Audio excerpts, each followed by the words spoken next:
केशरिया कलाकंद कसा बनवायचा ते बघणार आहे। इथे फ्रेश पनीर घेतलेला आहे अर्धा किलो।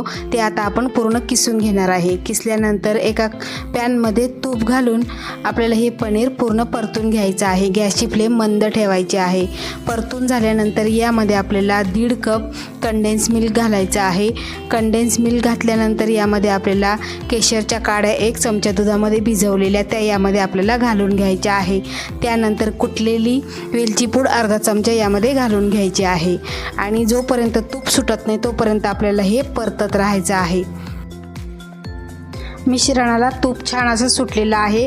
आता तूप लावलेल्या ट्रेमध्ये आपण सेट करायला ठेवणार आहे। आता हे सेट करण्यासाठी आपण ठेवणार आहे 2 तासासाठी। पण यावरती आपण गार्निशिंगसाठी थोडेसा पिस्त्याचे काप घालणार आहे आणि छान असं सेट करून झालेलं आहे। तर तुम्ही इथे बघू शकता आपला कलाकंद इथे तयार झालेला आहे।